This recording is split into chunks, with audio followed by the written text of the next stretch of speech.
Have you ever had a moment that splits your life in two, a before and an after? Mine came on a Tuesday, under the flat, gray sky of a Chicago afternoon. The air smelled of rain and exhaust as I pulled away from our brownstone on North Dearborn Street, heading for a client meeting I was already late for. I was halfway to the Eisenhower Expressway when my hand instinctively patted my jacket pocket. Empty. My keys, house, office, car were sitting in the ceramic bowl by the door. I let out a frustrated sigh, made an illegal U-turn that earned me a long, angry honk, and headed back. That single, mundane act of forgetfulness was the trigger. The universe, in its cruel sense of humor, decided that was the moment the curtain would be pulled back. I walked back into my home a husband. I would walk out a ghost, haunting the ruins of my own life.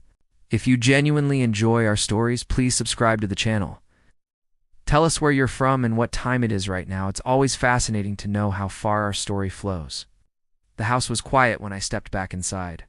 Too quiet.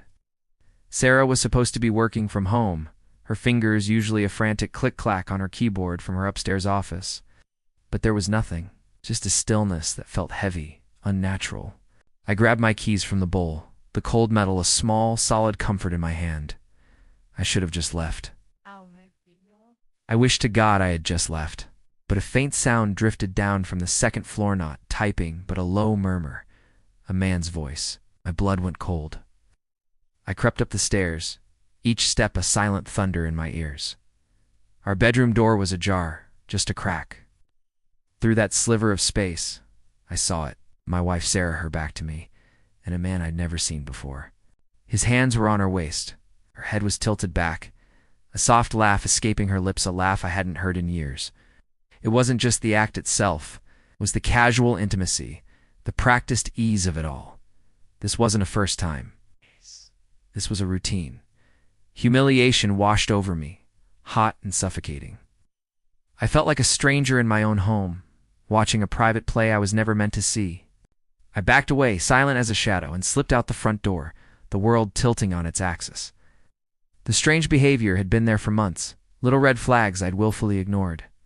The late nights at the office, the way she'd angle her phone away from me, sudden sharp movement if I walked into the room, the new, expensive lingerie she'd bought but never wore for me. She'd become distant, a beautiful, cold statue living in my house. When I'd try to talk to her, to bridge the growing chasm between us, her words were like shards of glass. "You're being paranoid, Alex," she'd say, her voice dripping with a condescending pity that made my stomach clench. "Maybe if you weren't so needy, I'd have more energy for you." She was a master manipulator, twisting my concern into a character flaw.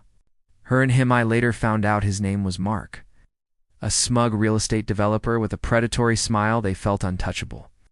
Wrapped in their arrogant bubble of deceit, laughing at the loyal, trusting fool I had been. That night after I saw them, I drove aimlessly through the city, the Chicago skyline a blur of indifferent lights. I ended up in a grimy parking garage off Lower Wacker Drive, the air thick with the smell of damp concrete. And I broke. A raw, guttural sob tore from my chest, the kind of sound a man makes when everything he believed in has been burned to the ground. The loyalty, the future we'd planned, the woman I loved, it was all a lie. In that cold, dark car, something inside me shattered. But as the tears dried, something else took its place. A cold, hard clarity. The grief curdled into a quiet, simmering rage. The broken man drove into that garage. A ruthless strategist drove out. The next few months were a masterclass in deception. My deception. I became the perfect, oblivious husband. I brought her flowers. I suggested date nights at Gibson's bar and steakhouse, watching her text him under the table while I smiled and talked about our future. Every smile was a lie. Every touch was a calculation. I was a ghost in my own marriage, gathering proof. I installed a keylogger on her laptop. I recovered deleted texts, a sordid archive of their affair. I hired a private investigator, a grizzled ex-cop who documented their lunch dates at a boutique hotel on Rush Street, providing me with glossy, high-resolution photos of their betrayal. I saw receipts for gifts I never received, trips I was never invited on. Each piece of evidence was a nail in the coffin I was building for her. The trap was set. I knew Mark was in the middle of a massive, career-defining real estate deal, new high-rise in the West Loop.